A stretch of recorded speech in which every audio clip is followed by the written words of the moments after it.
Good morning, Houston. Good morning, Texas.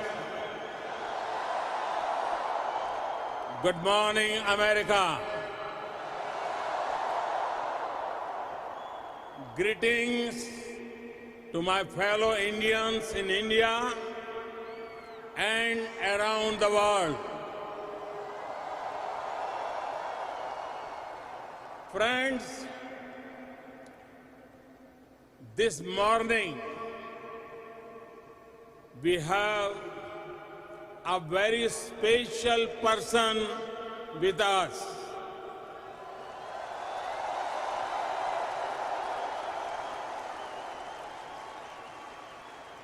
He needs no introduction.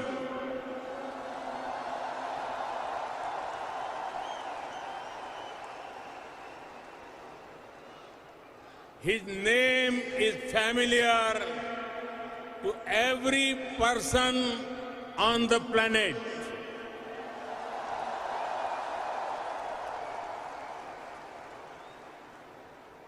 His name comes up in almost every conversation in the world on global politics.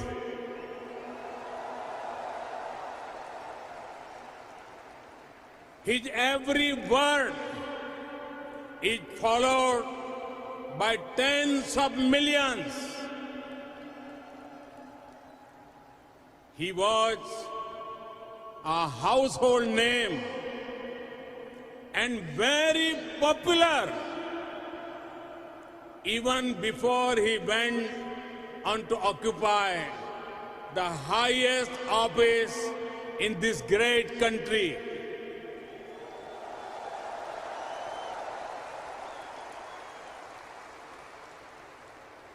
From CEO to Commander-in-Chief,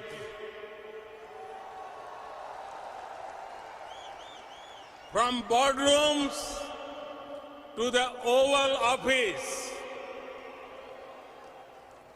from studios to global stage, from politics to the economy and to security. He has left a deep and lasting impact everywhere.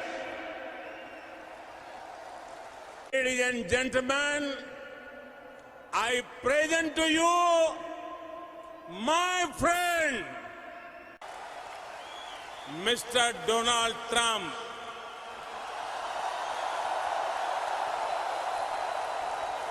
This is extraordinary. This is unprecedented. The words of candidate Trump, अब की बार Trump सरकार.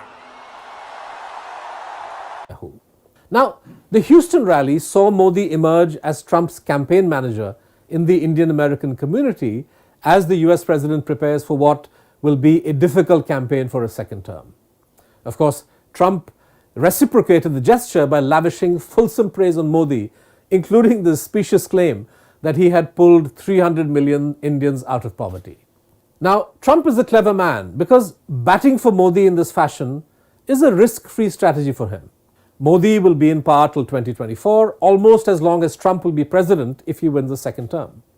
And who knows, Modi may even help deliver the support of the 4 million strong Indian American community to Trump.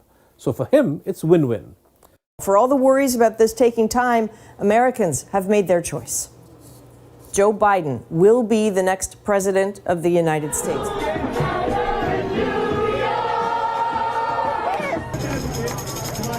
It's one of the great days in American history.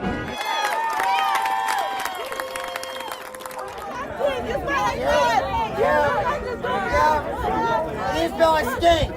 Stink!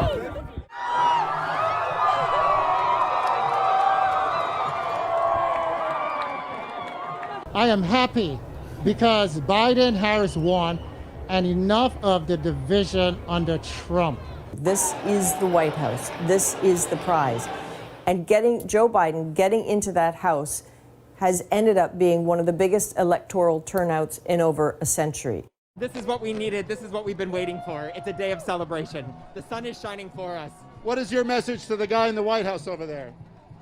Your time's up. Time to go. It is an unreal scene, Adrian. I've been in crowds like this before, but never anything like this. What do you think about this crowd? It's awesome. It's amazing. I've never seen nothing like it. We did it. We did it, Joe. You're going to be the next president of the United States.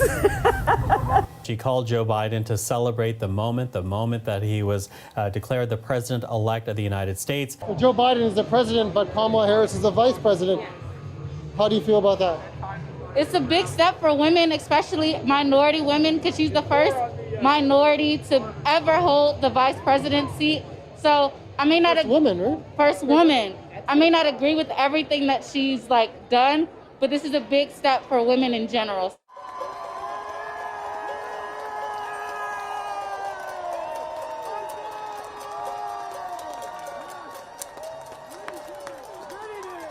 Pretty emotional. You know, I've been tired and dealing with what we've been dealing with in the country. I felt all alone, and to see all these people come out and really be excited that we're moving past that and we're moving to an era where we care about each other. I am so happy.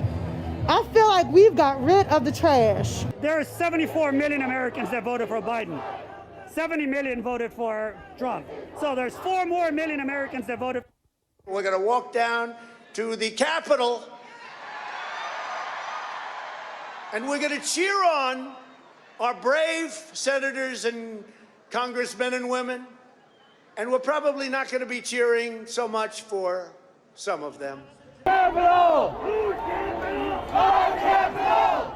Unnerving and remarkable scenes of chaos on the doorstep of the home of American democracy. Angry supporters of the president advancing on the Capitol. USA! USA! Tensions escalating quickly. Security had closed off this area of the Capitol, but after those protesters pushed their way through a gate, they made their way up here to the steps and even climbed some of the bleachers set up for inauguration, prompting a heavy response from police. Officers tried to push back, firing pepper bullets into the agitated crowd. Trump supporters only grew bolder, and police lost control.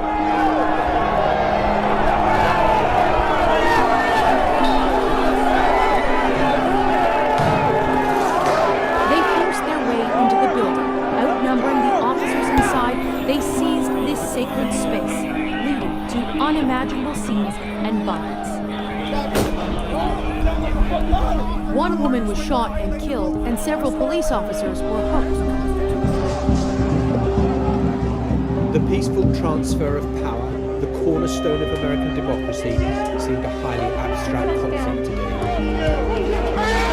As Trump supporters clashed with police as they tried and succeeded to storm the Congress, where America's elected leaders had gathered to certify the election victory of Joe Biden. Earlier, in a rally outside the White House, Donald Trump encouraged his loyal base to fight to overturn the result of this bitterly contested election.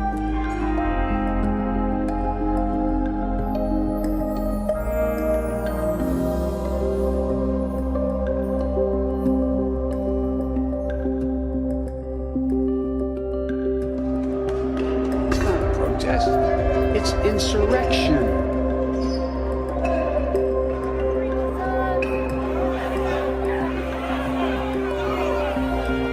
To wreak havoc in our capital today, we did not win. Let's get back to work.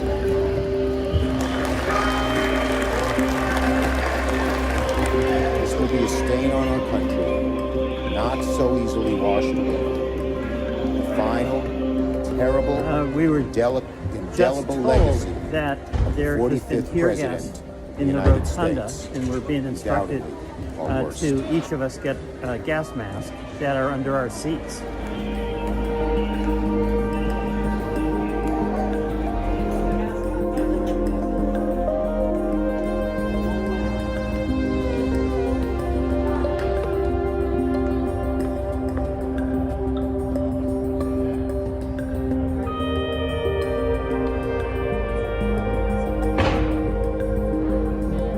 Who you with?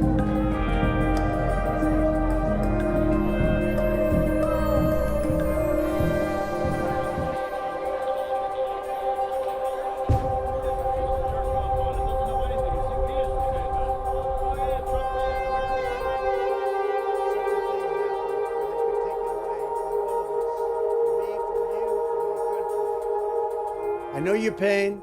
I know you're hurt. We had an election that was stolen from us. It was a landslide election, and everyone knows it, especially the other side. But you have to go home now. We have to have peace.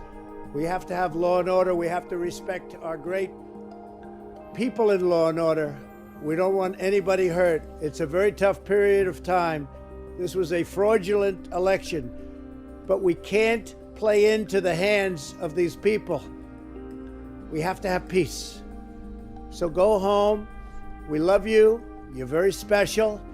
You've seen what happens. You see the way others are treated that are so bad and so evil. I know how you feel. But go home and go home in peace.